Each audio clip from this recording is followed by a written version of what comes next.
What's going on, everybody? I was actually just about to ask Dan, because we always do these little soft opens before we get into the video, there's a lot of people out there who say that they like movies, right? Everybody likes movies. You go to the movies, you rent movies, right? But not everybody's a movie expert. And I'm usually very quick to discredit anybody as being a movie expert as an expert myself. So I'm willing to admit, though, that I am not a rap expert in that same light. I like rap music. There's certain artists I like, but I'm not an expert. I consider you more of an expert than I am in this category. So my question is, I just saw somebody say that Eminem is not a top 5 rapper. And I think he is. But again, what do I know? I see a lot of people put like Nas and like some other guys like Lil Wayne. And I'm like, I don't know. I think Eminem's a top 5 rapper. So I wanted to get your take on that.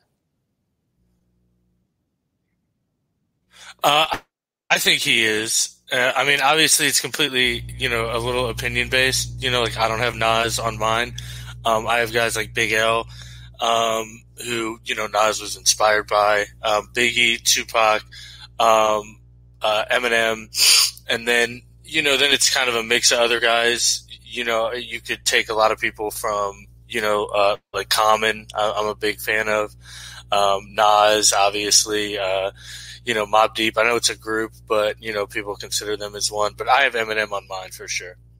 Yeah, I always thought so. But again, I guess I don't know enough. I know enough about my knowledge of it to know I don't know enough to really. Yeah, there you go. I mean, Eminem's a god. I mean, to consider him not one of the best is just ludicrous to me. All right, let's kick into the video, and we will start talking some sports. I just wanted to bring that up as the soft intro here. Jordan. Oh, a spectacular move by Michael Jordan. Drives one out to deep left field. This one's got a chance to get out of here. Gone! 3-run Jimmy Jack first big league home run for Mike Trout. Pass is intercepted at the goal line by Malcolm Butler. And an 81-point game, 55 in the second half. Ladies and gentlemen, you have witnessed the second greatest scoring performance in NBA history.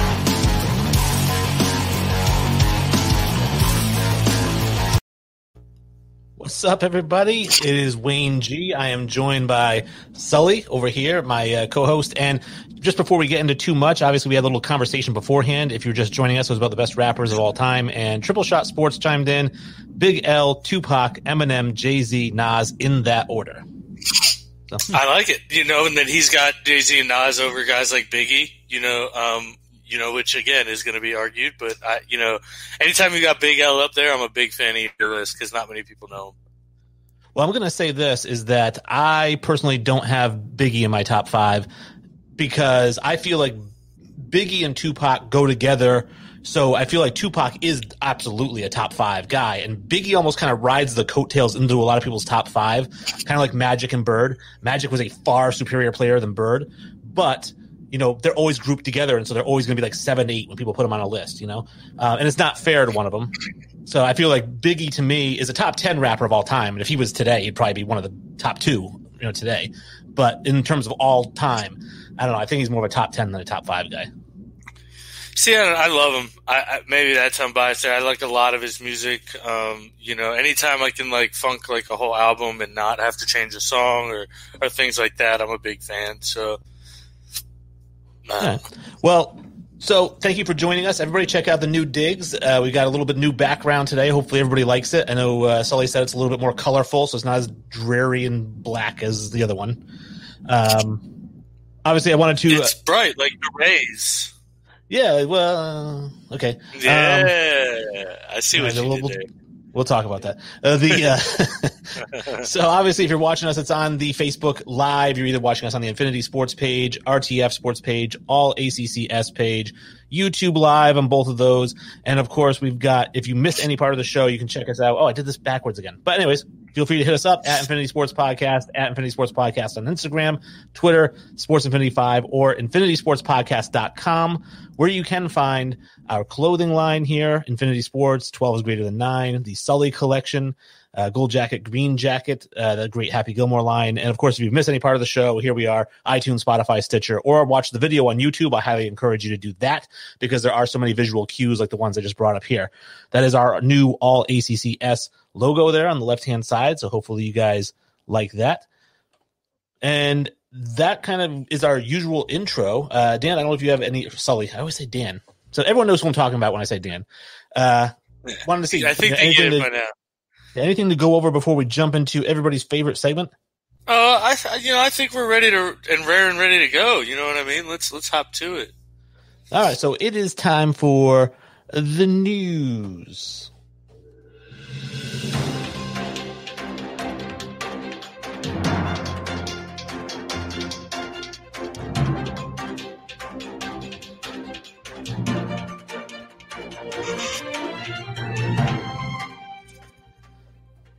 So this will be the only bit of news that I don't have an actual graphic for because it's kind of a last-minute thing, but it did pop up as an NHL story, and I wanted to get your take on it because I don't really know anything about this guy, but I was reading that the Coyotes captain, and I have it here, Oliver Ekman-Larsson, has said he would waive his no-trade clause to go to the Bruins. And again, I don't know him from Leroy Ellis, so I was curious if you could kind of shed some light on his abilities and what that would mean him going to Boston. It'd be huge. I mean, he's a massive player. He's a superstar in the league. So it would definitely suck. I'm rooting against it. Just because Boston is probably, one of our biggest rivals, if not our biggest, especially in the East. So I would not be in favor for it because it would be a huge get. And I know that we had talked before the show started about other news items. If everyone's like, hey, talk about the COVID stories. Listen, we're going to get to football. I want to wrap it all in. There's no point in covering it twice. If you have a comment, TSS, you saw Triple Shot Sports, they put their comment on there. We'll put it up there. We'll answer your questions if you have one. We'll even interrupt what we're doing. We do that all the time. So without any further questions to start things off, I wanted to kick things off with everyone's favorite segment, which is This Week in Sports History. I have a good list of things here we can discuss. The first one, and we're going from October 2nd to October 7th. And on October 2nd, 2004, I thought this was interesting. Jeff Kent becomes the all-time home run leader for second baseman. He has 349 home runs. Second is Robinson Cano at 296. So it doesn't look like Cano is going to catch him, I don't think. So I was just surprised. Jeff Kent has more home runs than any other second baseman in history. That's wild. That's really wild. He did used to crush the baseball. I guess I can understand it. Triple Shot Sports wants to know how I like the NFL draft, or the NHL draft. Sorry. To be fair, it's not a draft I follow that much. I know Alex Lay, I can't pronounce his last name, Leferen or Leferentine, whatever his last name is. I know he was predictable to go first, went first to the Rangers. He looks like an absolute stud. He should be an instant impact player for the Rangers. Obviously, that was predictable. The rest kind of played out. It'll be interesting because I love when these huge guys come out. They make instant impacts in hockey for the most of the time. Like Kel McCarr, came in and was a huge impact for Colorado, winning the Calder Cup also. So, it's kind of this new thing with the NHL. These rookies are balling out. So you mentioned rookies coming in and making an immediate impact and being those big names prior to actually getting into the NHL. And one of your guys actually that comes to mind, Connor McDavid before Connor McDavid, is LeCavalier. And he never really quite panned out what they thought he was going to be, right? LeCavalier's a stud. Yeah. He's not McDavid-like though, right? At a point, LeCavier was easily the best player in the league. He's got a borderline Hall of Fame career at this point. He does. I remember hearing the name before the draft and thinking, I don't know who that is. And then it was like a really, really big deal, though, that he was coming into the draft. He won a Stanley Cup with us. We had that year where it was him, St. Louis, Dave Anderchuk. We were really good. But yeah. Triple Shot Sports says Kent couldn't play defense to save his life, though, and Bonds almost choked him out once. Well, Bonds probably almost choked out a bunch of guys. Yeah, that roid rage, brother. And to be fair, I don't give a shit how well you play defense if you're the all-time home run leader at second base. You know what I mean? Clearly, that's what you're there for. I think it'll eventually get past, though. Guys are crushing the ball at second now, so... You know who I thought could have broken that, but they moved him to the outfield. I think he played a couple of seasons at second base, was Soriano. Yeah, that's true. He's already crushed the record. So if he would have just stayed at second, he would have definitely, I guess, gotten it. Was he 40-40? I never mentioned him, but I think he went 40-40, didn't he? I'm pretty sure he did, actually. I'm pretty sure he's one of the ones that went 40-40. If not, he got damn close.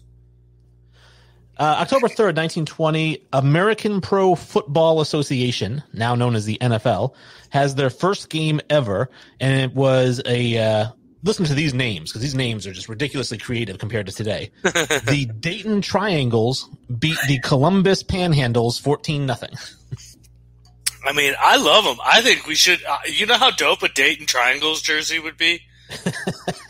Just triangles all over it. Just triangles everywhere. Like, they'd make them like 3-dimensional. That shit would be dope. And then the Panhandles. I mean, come on. That's just perfect. God, those are bad. They're horrible. And we're going to get into some more bad names, a couple down the list here. October 3rd, 1970. Almost as bad as the Washington football team. Hey-oh. Although I will say I prefer that to the Dayton Triangles. I would 100% rather be the Triangles than the football team. Really? So if they'd changed their name to the Washington Triangles, you would have been like, all right, that's cool. If I knew they were already like if it was the football team or the Triangles, I wouldn't want to be exactly the Triangles. I'd want to be something else, obviously. But if you're giving me a choice between the two, I think the Triangles. And Triple Shot Sports does chime in, and they say Soriano 40-40 in 2006, I believe. Maybe 2005. So thank you for your not sure answer. Yeah, exactly. In October 3rd, 1970, we have the first ever umpire strike. And the reason I wrote this down was just to crap on umpires because we could do without them. We really could do without these guys. I believe in an automated strike zone. We should have that automated strike zone, replays for everything.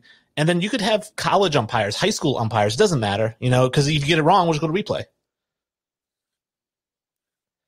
But anyways, that was what I thought about when I thought of the strike. Because I hate umpires. I just hate, and not only are umpires the worst in terms of getting calls and the whole strike zone thing, but they just have the biggest attitude of any of the professional sports officials. They just, they throw guys out of the game for just looking at them wrong. Or a guy, looks at the plate. He's like, "What?" He puts his arms up like this. Yeah, that's it. You're out of the game. Like, come on, man.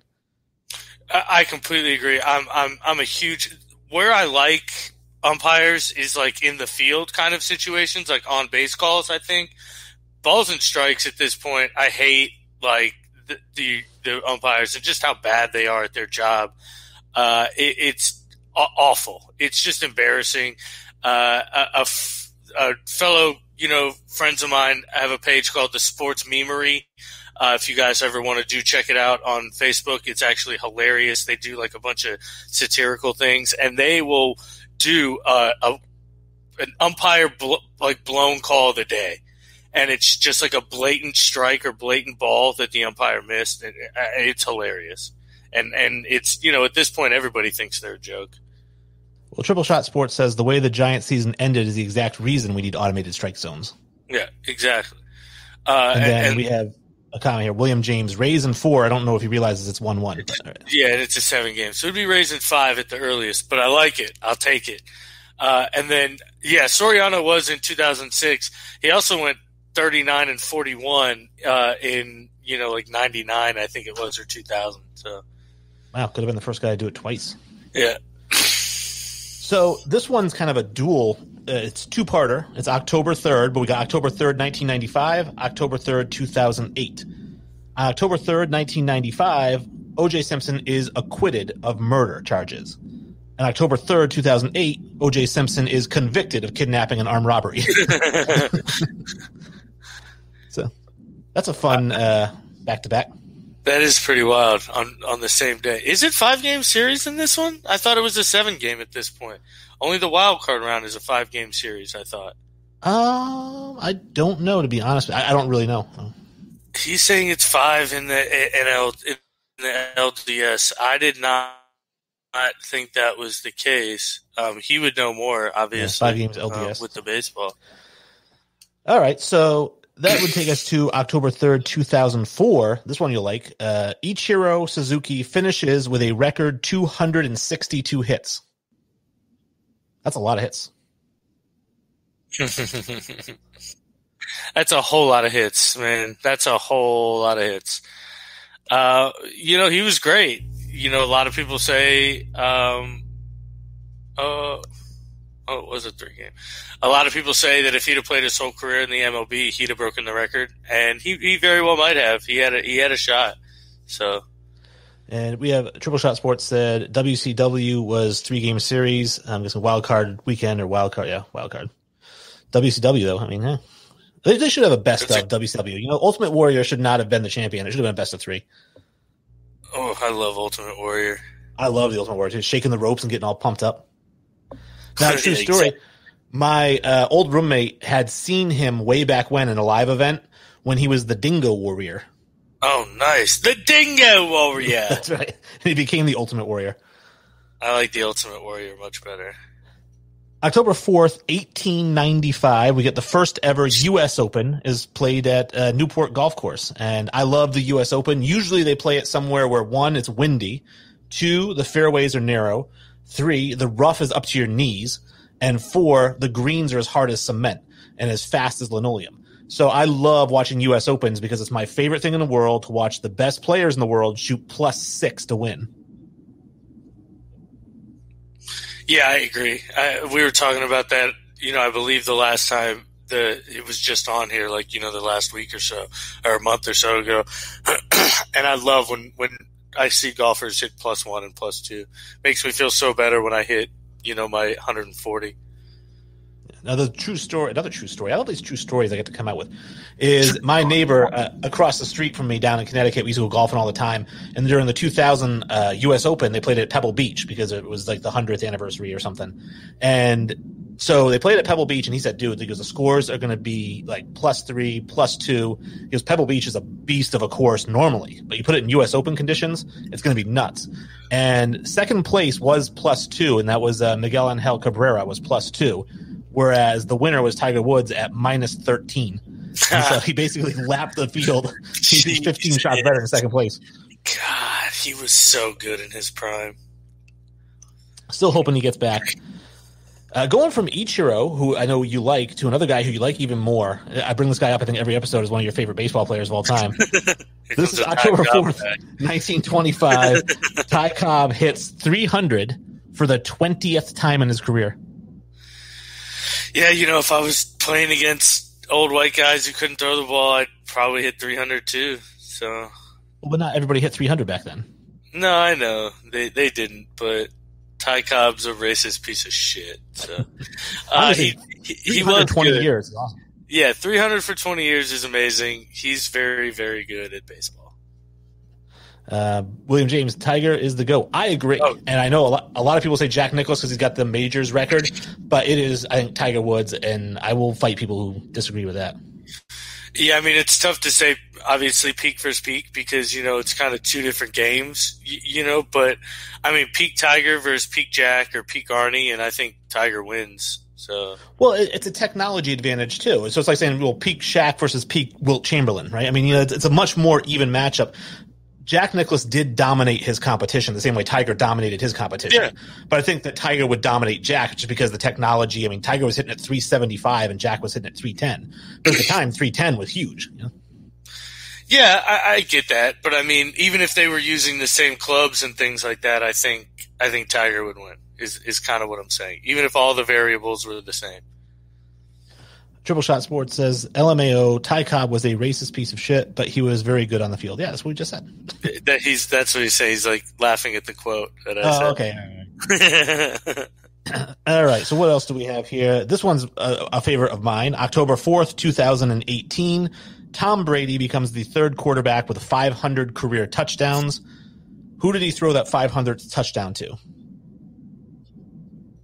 In 2018? Yep. Julian Edelman. Josh Gordon.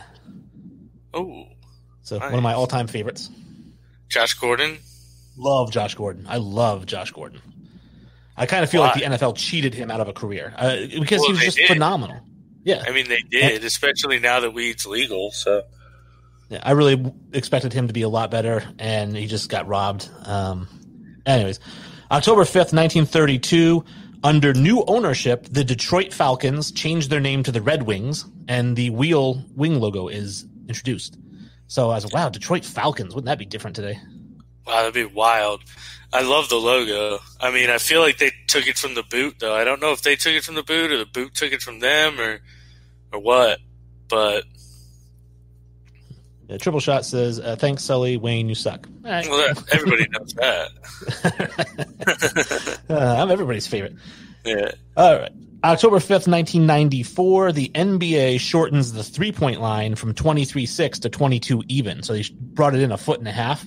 And I read that after they shortened the three-point line, that Michael Jordan's attempts from three were double in one season what they were for his career or something like that before they shortened it.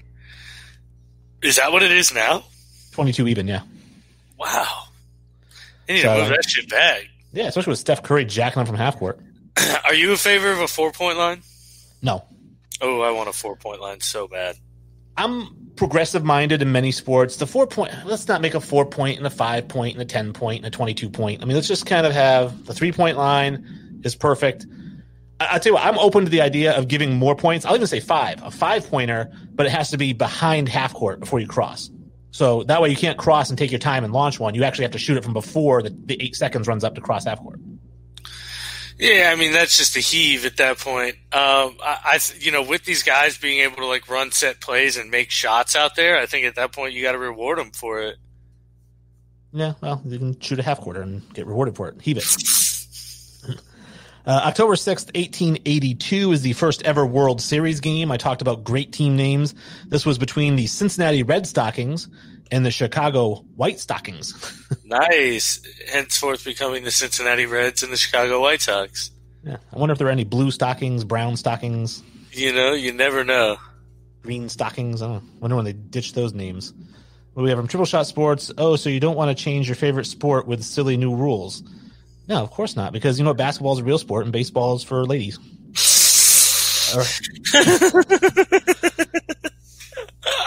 And I'm assuming you guys have had some rule discussions on baseball. Huh? I'm more progressive-minded on baseball rules than I am on basketball rules. Like I want to see some crazy stuff. So here we have October 6th, 1911. Cy Young loses the last game of his career. It was his 906th game that he played in. To give perspective, all 6 of the Dodgers starters combined have played 695 games. God, he was a maniac. That guy his poor arm. And we have Triple Shot Sports says, I will beat you with a bat. Well, this one's for you, Brandon. If you're watching, it seems like you are. I have October 6th, 1945. Billy Goat Sanias buys a ticket for his goat to the Cubs World Series game, and they tell him he has to leave. He's escorted out, and he curses the team. And they would not win another playoff series until 2003. Yes! Suck it. Hey, it's my emotional support animal. Let him in.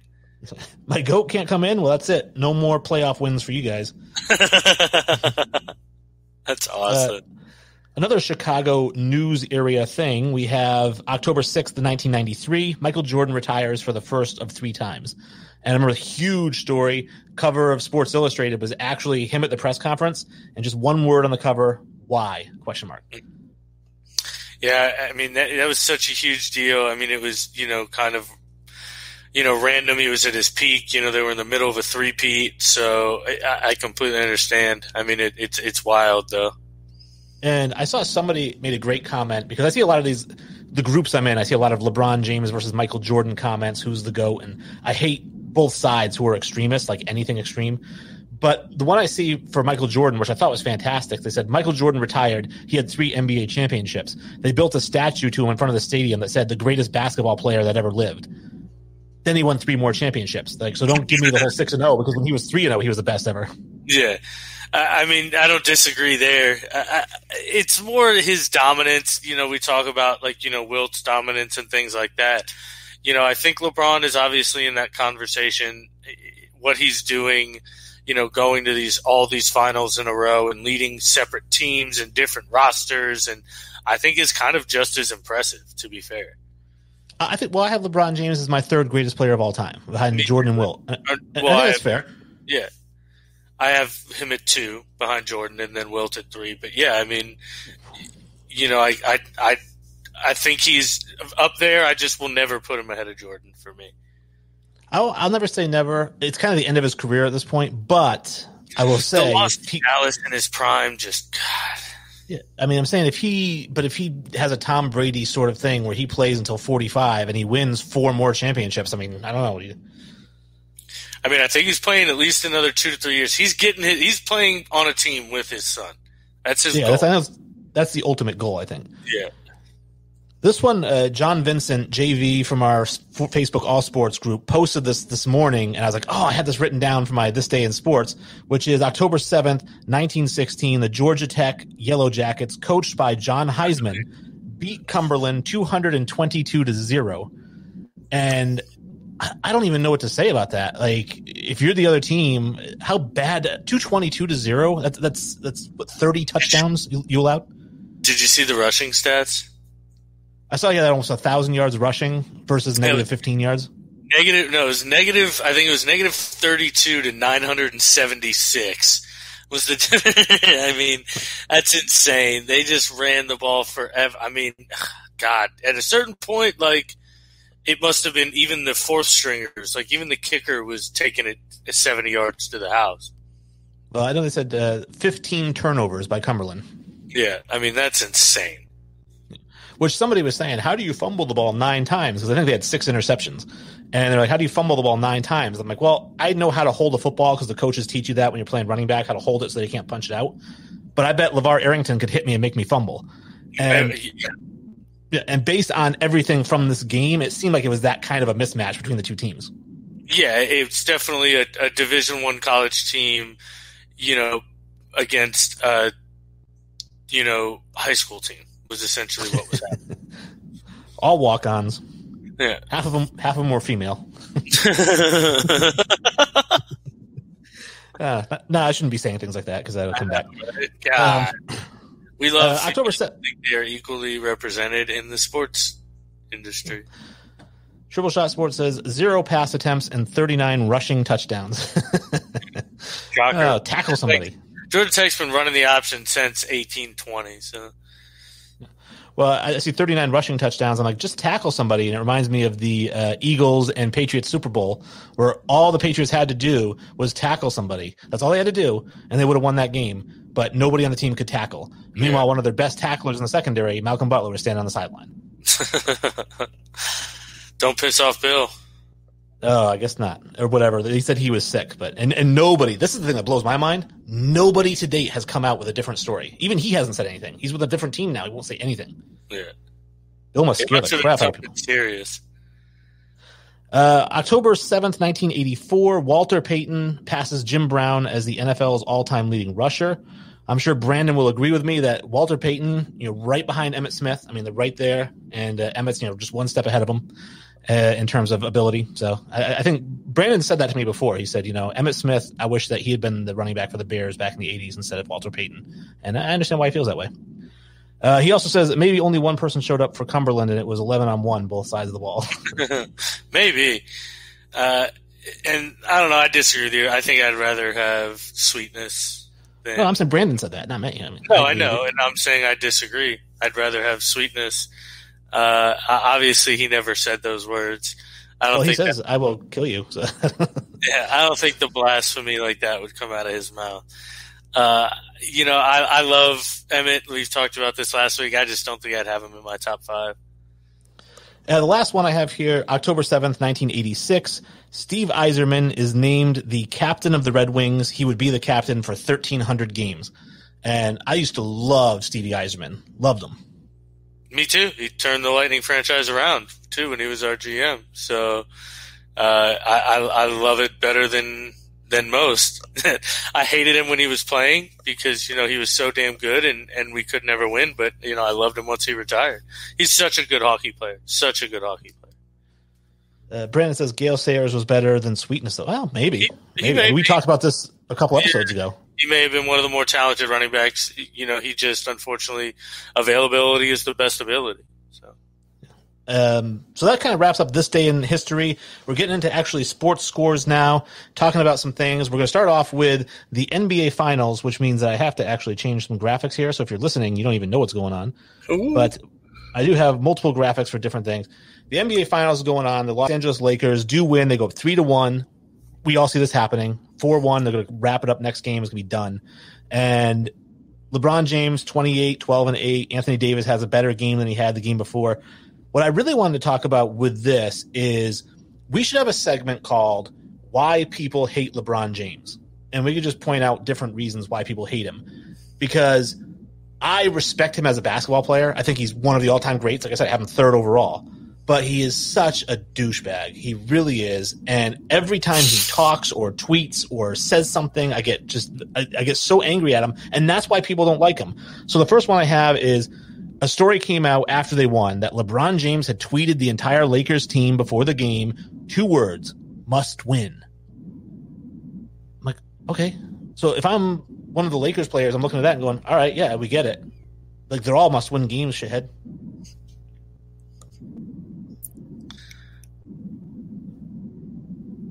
What do you think? Yeah, at this point. Yeah, I just don't understand the whole... No, I agree.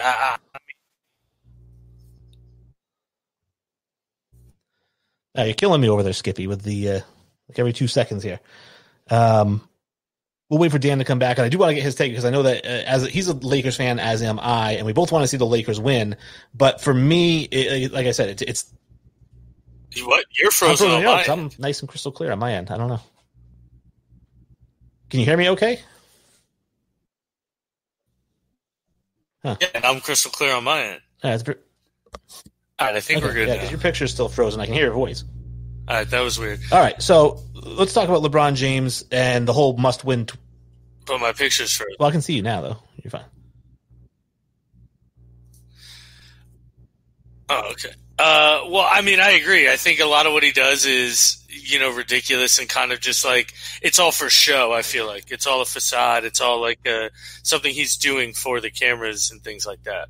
It is. And this goes to another tweet that he tweeted a couple of games ago. They talked about how he was up until 4 a.m. after they won watching game tape to try to figure out what he could do better and whatnot. He actually tweeted out at like 1 a.m, why am I up? I don't know. Why are you tweeting, shithead? To let everybody know that you're up? Yeah. I hate social media. I'll tell you what, if I ran a franchise and things like that, I'd make it a contract stipulation that you couldn't tweet and do things like that during the season. Off season, do whatever you want. During the season, I want you to get off social media. I hate that shit. Yeah. Brandon says Emmett isn't even in my top 5. There's a debate there. I'd have to really think about my top 5. I think we had this conversation, and I understand as long as he's like 6th, then that's fine. If you have him like 12, then get the fuck out of here. Yeah. Sully on his dial-up. Isn't that the truth? Huh? You're damn right. So, beep, beep, beep, beep, beep, beep, beep, beep. From NBA, we have Major League Baseball postseason 2020. We've got some things here. The Astros were down. They'd actually lost the lead when I turned this on. It was the bottom of the 8th, and the Astros were hitting, but it was, I think, 9-7 or 9-8. Do you know how that ended up? Let me get a little cheaty. Wicka, wicka, wicka. Check. Athletics finally won one. Let's go. All right, so 2-1 there. I'm still rooting for the Astros. I'd like to see another Astros Dodgers World Series and see the Astros beat them, just to be like, suck it, Dodgers. But other than that, we got the Yankees 1-1 with the Rays. 9-3, that first game was just a bomb. Again, you talk about Garrett Cole, right? You said, if we can take this one, it's a game changer. But, of course, he came out and pitched well, and the Yankees hit like crazy. I mean, to be fair, they had a grand slam in the 9th inning. So it was a 4-3 game for most of the game. They scored a run in the 9th. They scored 5 runs in the 9th. So it wasn't a 9-3 game. And I saw Giancarlo Stanton has 5 home runs in the postseason, so he's having a great postseason. I'm still a big Giancarlo Stanton fan. I'm stalling a little bit because I have Triple Shot Sports. A's won. Yeah, we got that. And what else do we have here? Wayne, you would root for the Astros. Of course I would. I've been rooting for him all year. He is such a clown. I hate it. The National League games, the Braves are up 2-0 on the Marlins after a 2-0 win today. They won 9-5 in the first game, and then the Dodgers are up 1-0 on the Padres after a 5-1 win. I'm really hoping for the Marlins because I love that statistic that they've never lost a playoff series, and you hate to see things like that come to an end, but the Braves definitely seem to be the better team. And the Dodgers, I just think we all agree, might as well just put them in the World Series now and skip the rest of the National League playoffs. I mean, it's looking that way. They're a very good baseball team. They're going to be hard to beat. Man, that offense is good, and that pitching staff is good. And, they've got 3 guys they can throw out there that can really beat you. And, but the Braves have an explosive lineup, so you never know. We are going to get into some football, and I did want to point out that Dan was 2-0 versus the spread on the Monday night games, but 0-2 on the over-under. So he went 11-2 for the week before, so 11-4 is still pretty good. Yeah, 11-4. So, and then I think, if I was 2-0, that means I was 9-5 for the week on spreads. So I'm crushing it, folks. You're making money if you're following me. Yeah, for sure. And our first Monday night game that we're going to talk about, obviously the Chiefs and the Patriots, 26-10. Now, my big excitement, and I texted Dan at this point, or messaged him, is when Stidham came in. I was like, yes, finally, Hoyer's back there, throws an interception, fumbles and loses the ball, and he's like the worst game manager ever because he's not throwing any balls down the field. Everything's a little short dink and dunk things, which I understand that was the game plan. But then when they brought Stidham in, I'm like, all right, let's air this shit out, And Stidham, I will say, Hoyer looks like he throws like Brady. He's just got a noodle arm. He can't really throw it over 15 yards. A lot of arc on the ball for deep throws. And Stidham just throws laser beams. And so when he came in and he threw actually, first he threw an interception, which got called back because of pass interference. Because I was like, oh, damn it. Sully's going to mention that. But then I was like, all right, cool, we got another chance. And he throws the touchdown pass. The first interception, which was a pick 6, was obviously right through Edelman's hands. Perfect pass to Edelman, went right through his hands. And then the last one was a bad throw. Good read because the guy, Bird was open, but it was just a bad throw, a little too short. But overall, I thought Stidham looked really good. And I think if Cam Newton can't go Sunday, which by all accounts is looking like he might not be able to, I think Stidham's going to get the start, and I don't think they're going to pull him. Oh, 100% he has to get the start at this point. I mean, he looked the better quarterback. He gives you an actual chance to win the game is the key. You mentioned, the 2 interceptions. The one, went right through Julian Edelman's hand. Not his fault at all. The second one was a great read, just a terrible throw. If he puts air under that ball, I mean, that's a touchdown. And then we're talking, oh shit, this kid's a baller. Now again, those are kind of the throws he has to make. But he at least looked like he's a serviceable quarterback that can get them wins where Brian Hoyer looked awful. The Patriots defense looked lights out. I mean, they were just all over Kansas City. I mean, again, a couple of chunk plays on big penalties. We had the roughing the passer. I think when it looks like he shoved Mahomes out of bounds. It was close. I mean, he had his hand on his shoulder. It kind of looked like he let go and Mahomes went down. I mean, he extends for sure. I think it was ticky-tack and Mahomes embellished it. At the same time, you can't do that extra shit to the face of the league. Like, it's going to get called every time. And then the pass interference call, I guess, was on Kelsey. And it was actually Gilmore got called on Kelsey. And again, it was another one where it was like very ticky-tack. Like, I think he had his hand was back and Gilmore grabbed his wrist for a second, let go.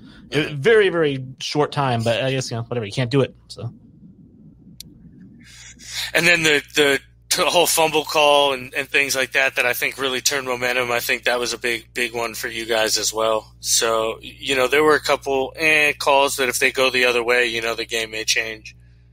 Triple Shot Sports says, I promised on our show that if the Astros are about to win the series, the A's pitcher should go through the Stros order one by one and plunk every batter.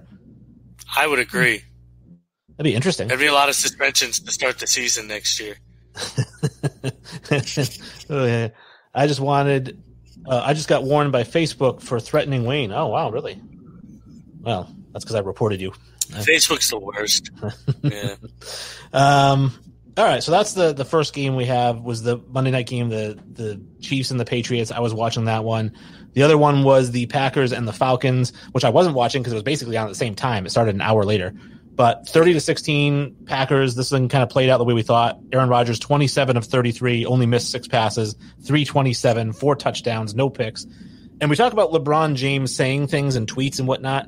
I love that Aaron Rodgers said, people keep talking about a down year. My down year is like other guys' career years. That's your perfect quote for you, Brandon. But I agree. I mean, Aaron Rodgers is a stud. I picked him to win the MVP this year. He's looking, he's a favorite at this point. I don't think he's the favorite, but he's up there with the favorites.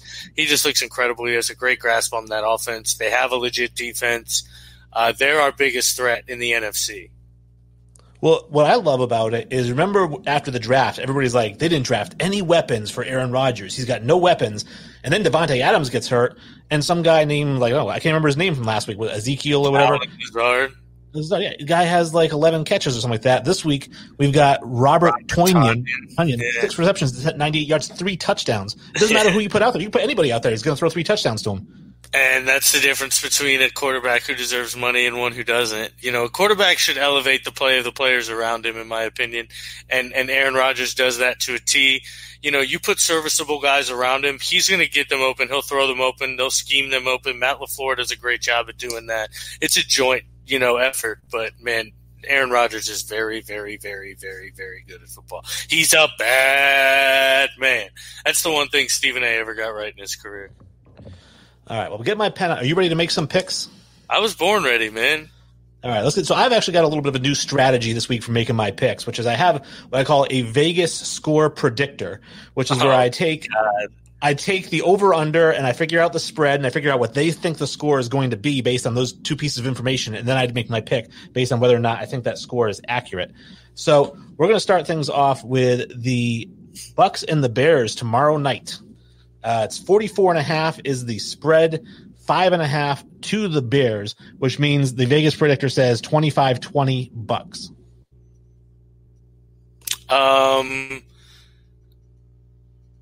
I would take the Bucs minus 5.5, and I actually think I'd take the under here. I think this game could easily end 27-10. And I think that's kind of where it's going to end. Maybe even, 30-10, something like that. I think the Bucs should pretty much handle Nick Foles. I don't think they're going to be able to do much on us. And I actually, when I was doing my score predictor, I said the exact same thing. I said, this looks like a 24, 27, or 30 for the Bucs. And I don't think the Bears are going to score a whole lot because I think Foles is going to get roughed up. He's going to throw 2 picks, and then Brandon's guy, Trubisky, is going to be coming in, and he's not going to do much better. And like you said, it's going to end up being 27-10, 27-13, somewhere in that range. So I don't think they cover, but I do think the Bucs win by more than 5.5. So I have Bucs, and I also chose the under. Yeah, buddy. The next game on the docket here, the Falcons and the Panthers. We got +3 to the Panthers. So the Falcons are giving up points to the Panthers, and it's 53.5 as the over-under. So the Vegas score predictor is 28-25 Falcons, basically. And my looking at this here, I said, first of all, the Panthers should be the one giving up points because the Panthers look way better than Atlanta, which looks like absolute dog crap right now. And secondly, I understand the Falcons can score a lot of points. I think the Panthers can score a lot of points, but maybe that's the whole thing is that the Panthers still don't have McCaffrey back. And so if you're thinking this is going to be a shootout and they don't have their best player, maybe that's why they're getting the 3. But I'm going to take the Panthers. I'll give up the 3 points, but I'm taking the over because I do think that this is going to be a touchdown type of game. Yeah, I'm going to take the Panthers as a home dog for sure. I'll even think about taking the money line on this one if I was really taking it seriously, and then I'd take the over as well. Even with no McCaffrey, they're still scoring a ton of points. So yeah, look for Robbie Anderson to probably have a couple of touchdowns in the deep flies. Yes, I agree. The next game I have on the docket, we have the Chiefs giving up 12.5 to the Raiders. 56.5 is the over-under on that one, which makes the Vegas score predictor 35-22 Chiefs. And, looking over this one, I actually took the Raiders and the points. Obviously, I'm not taking the Raiders money line, but I took the Raiders and the points because I don't think they're a 12.5 worse team to the Chiefs. And especially the Chiefs they looked mortal on Monday night. So I think that the Raiders coming in, if you look at one thing that the Patriots did really well to the Chiefs is Damian Harris ran the shit out of the Chiefs right up the middle. Josh Jacobs is greater than Damian Harris. So I think that this is going to be a much closer game. So I'm going to take the Raiders and the points. And I'm actually going to take the under, though, because I think both of these teams struggle against the run, which is why I think both of these running backs get about 25 to 30 carries. I'm definitely taking the Raiders and the points. If the old adage is anytime you see a double-digit spread in the NFL, you take it. If it's a double-digit home dog, you take it 100%. You don't think twice. You take it. 12.5 is huge. 56.5, man, that's a lot of points. I'm going to take the under also. All right, we have another week where we're both pretty much the same. Yeah, I think we're 3 for 3, same picks, right? Yeah. Now, it is funny that you mentioned that the golden rule is if you get a double-digit lead, take it. But your rule that you said last week was never bet against the Chiefs. Yep. That's true. And I'm probably going to lose here. Triple Shot Sports says Trubisky does not come back in unless there's an injury. I did bet on Scotty Miller and Allen Robinson to both score a touchdown at plus 886. It's a good bet. And then Mike and the Man Hour. I would. All right. Maybe he would bet also. I don't know. Out of context, but I like it. Yeah, for sure. The next game we have here that we are picking is the Patriots, again, off of a Monday night. Pretty good showing, even though they lost. 48.5 is the over-under. Now, right now, I'm going to be honest with you, there's only an opening line, and none of the casinos in Vegas actually have lines on this game because I think they're still waiting to see if Cam Newton's going to play. Now Gilmore's out. Yeah. So, but 48.5 was the opening over-under. 8.5 was the Broncos getting those points. I think the Broncos are absolutely atrocious. I think even without Stephon Gilmore, I don't think they need him against the Broncos. I'd love to have him there, but they don't need him. I think Jarrett Stidham is going to get the start. I don't think Newton's going to play, and I think Stidham's going to have his first really good passing game, maybe 275, 300. So I took the Patriots, and I'm giving up the 8.5, and I took the under because I don't think either one of these teams scores a lot of points. I'm going to take the Broncos in the 8.5, and I'll take the under. 8.5 is just a lot of points when, it's 2 backup quarterbacks, essentially. Yeah, but I mean, in your opinion, are you really comparing Jarrett Stidham and Brett Rippon? Yeah. Ugh. I am, because Jarrett Stidham, I don't know what he is yet. You know what I mean? He has all the talent in the world, but can he put it together? I don't know. So if he does, great, but 8.5 is a lot of points to risk that on. Yeah, but we also know that he's going up against the Denver defense and Brett Rippon's going up against the Patriots defense. Yeah, I know, but 8.5 is still a lot of points. Yeah, I think 12.5 is a lot of points too. I don't know. Yeah, that's why I took the Raiders. That's why I'm taking the Broncos. 8.5 and 12.5 are a lot of points. You give me a lot of points, I'm going to take them. All right. We have the Rams and Another the Washington football team. Yeah, 8.5. Here we go again. And but this one actually, I'm going to say, I don't know how good that Washington team is. They just benched their quarterback for Kyle Allen. I still think Haskins is better than Kyle Allen. I would have thought maybe Alex Smith gets some playing time. I would love, actually, for a human interest story, I would love Alex Smith to get in there and play. But Dwayne 45 bump to the third string, and Alex Smith is the second string. So, yeah, I feel like they have to do that when you make the quarterback change. You can't be like, oh, this is the quarterback switch, but this guy can still come in if this guy plays bad. They really don't like Haskins, I think, at this point. Well, he sucks.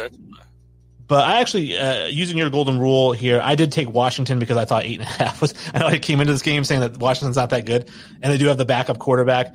But I don't know. I just couldn't take the 8.5 because my score predictor I have is 27-18.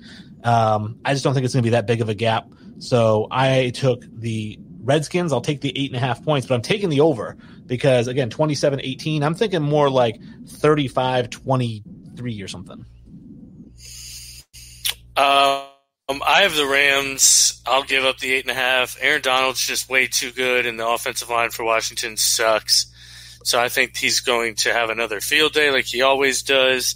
I'll take the over in this one too, though, just because I think actually the Rams going to put up a 35 burger. So, it could easily be 35-13, I think.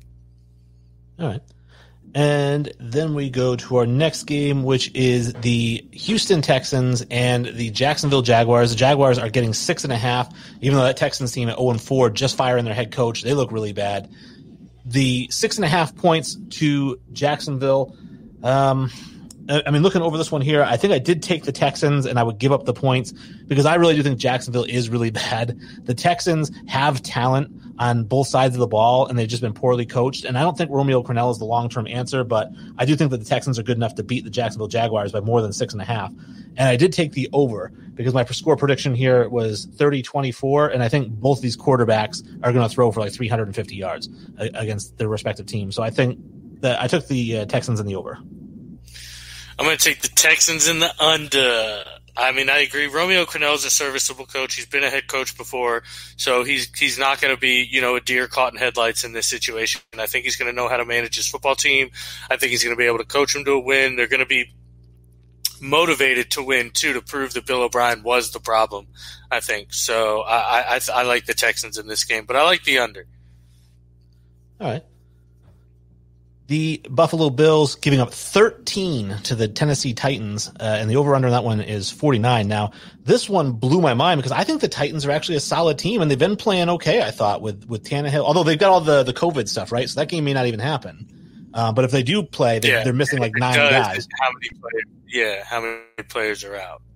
Yeah, but even then, I think as long as they still have their stars, I don't know. I thought this was way, way, way too big of a spread. As good as Buffalo is playing, I'm not a big believer in Buffalo, at least not yet. So I took the Titans here. I will take the 13 points gladly. And I took the over because at 49 and with that spread, they're saying basically a 31-18 game, but I would expect more of like a 28-24 game.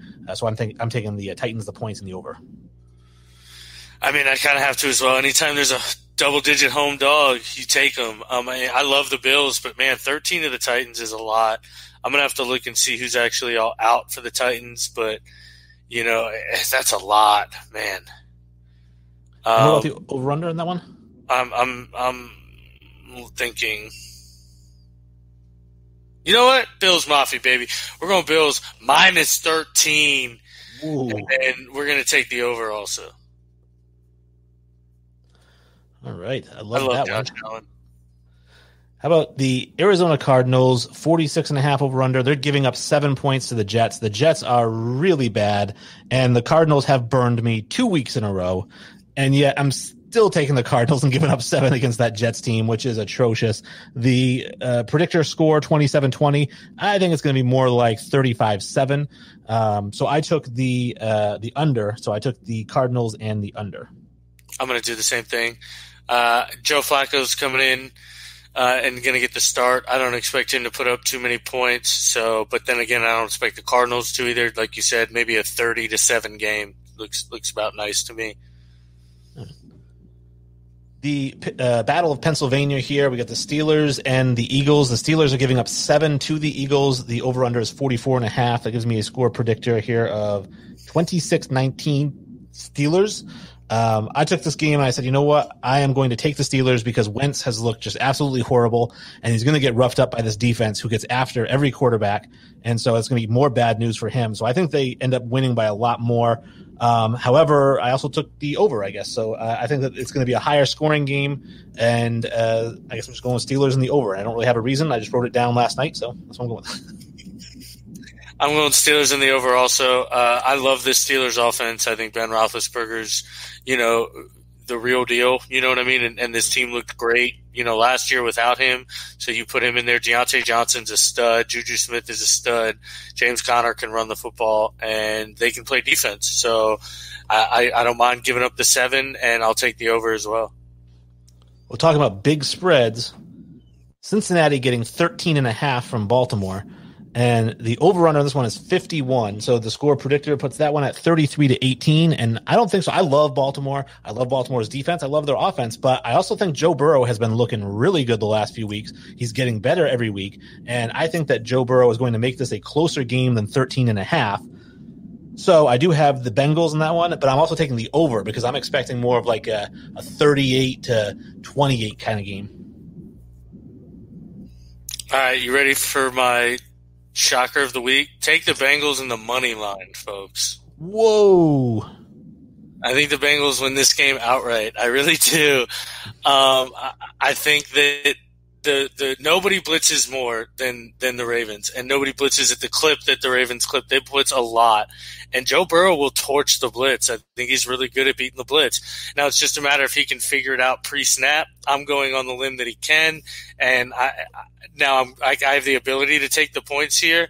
But if I'm betting this, I'm taking the money line and I'm taking the over also. So yeah. Whew. What do you think that is? Like plus 500 or something? It's going to be a lot, yeah. But I love the bet. I think it's a little trap game for Baltimore. The Dolphins are getting 8 from the 49ers. Talk about two crap teams, 46.5. And this one here, I went with the Dolphins. I took the 8 because I think Fitzpatrick against that 49ers depleted team, I don't think that he gets blown out by this much, but I think both these quarterbacks can throw for a lot of yards, even though just because that's the way it is, and it's going to be a high-scoring game. So I took the Dolphins and the points, and I took the over because I think it's going to be more both teams scoring in the 30s again. You want to get real wild, folks? Parlay these two. Dolphins money line also. I like the Dolphins, and I actually like what did I think here? So let's say 27. I take the under. I agree. I think Fitzpatrick can actually pull this one off. I don't know if C.J. Beathard is going to be enough for San Francisco to actually win this game. So I actually like Miami to kind of steal this one, I think. In a game that should be a high, spread here, we got the Cowboys and the Giants, 9.5. 54 is the over-under. I took the Dallas Cowboys and the under, and my reasoning is obviously the Cowboys, as bad as they look, they're still scoring points at a ridiculous clip. That Giants team can't do anything well. I don't think their defense is good, and I don't think their offense is good. And I think that they could give up 35 or 42 and score 0, which is I'm basically betting on the Giants get shut out every week. And so I'm thinking the Cowboys give up the 9.5 and go with the under on this one. Give up the 9.5, but take the over. It's going to be a lot of points, folks. Dallas can't stop anybody. The Giants can't stop anybody. It may be a 62-75 game.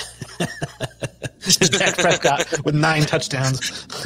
You know what I mean? I mean, they're both just terrible. So no, theoretically though, this could easily be a 35-25 game. So. The Browns are getting 2.5 from the Colts, 47.5. That would be a predictive score of 25-22, essentially.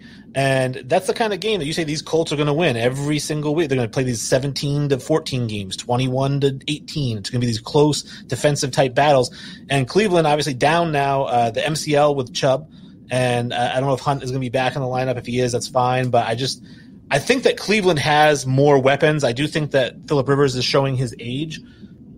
But I still don't think there's a huge gap between these teams. I mean, that's a really good, the plus 2.5. I took the Browns and the 2.5 because I do think this is going to be a very close game. I think the Browns could end up winning it. I took the over, though, because I think that unlike a defensive battle that the Colts play in, I think both these quarterbacks are going to throw for 3 touchdowns.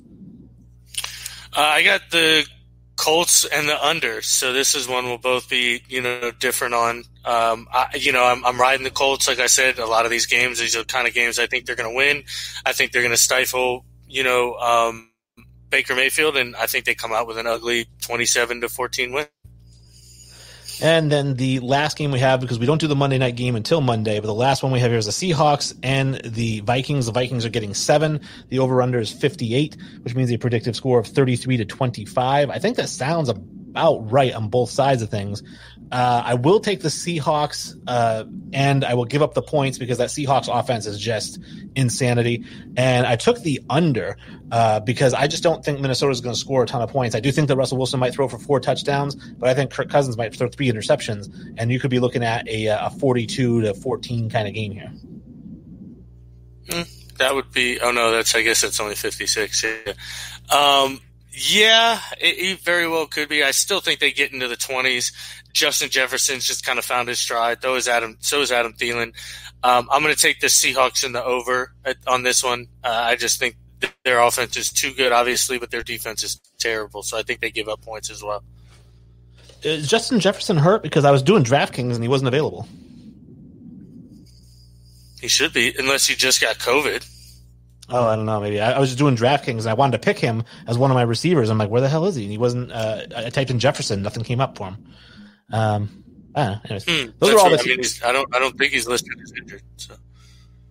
Well, those are all of our games. We've got a couple of minutes. I don't know. I definitely appreciate anybody who stuck around and watched. I see we're at 0 viewers right now, but at one point it was up to like 8 or 10, so we had quite a few viewers. Yeah. We definitely appreciate that. Hopefully they're going to go back and listen to whatever they missed, or go to YouTube and check out whatever they missed. They should get my money, man. So I make all the picks that Dan is saying here. I actually even thinking when you said parlay, I'm like, man, parlay the money line on both of those games plus 1,000.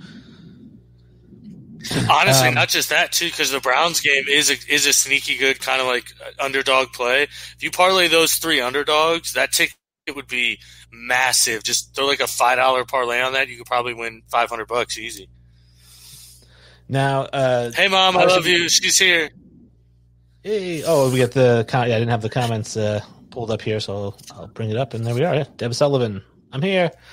Cool. Hey, Mama. Thanks for watching. We appreciate everybody watching. I really do, and I really appreciate all the support. And I feel like we're getting better and better. Hopefully, you guys feel the same way. We've got the new background. We got the new graphics that we're doing instead of having the overlays that just take up the whole screen. And that way, we can leave it up the entire time that we're talking, so you can see what we're talking about if you tune in at a certain time. Hopefully, everybody likes that. We're open to suggestions, as I mentioned before the show or when the show first started, and I'm going to bring it up again here. If you want to hit us up on Facebook, Instagram, Twitter, visit the website and get to us that way. We definitely are taking suggestions. I mean, we want to be as good as possible for you guys, and we want you guys to want to tune in every week, twice a week. We do have a big interview possibly coming up next week or the week after. It's actually going to be I'm going to mess up the name, so I'll just say it's a sports agent. He's an NFL draft analyst, and so we're going to have some great questions for him as far as negotiations and how contracts are done, and we're going to talk to him about the NBA draft coming up. I told him he wanted to do it today, but it was kind of late notice, and I said, listen, we really want to promote you, going into the appearance. Sure. So that'll be a really good show. So again, like I said, everybody hit us up, give us your comments, let us know what you think. I really appreciate it. I'm sure Sully does as well. Most definitely. We love you guys. We appreciate you coming in and all the support. It means honestly the world to us, and we truly can't thank you enough. Make sure you guys tune in. Just share, even if you can't view the whole time, a share and a like goes a long way. So thank you guys so much. All right. And I guess it's my turn to throw it to Kenny? Yeah, buddy. All right. What up, Kenny? What's going on?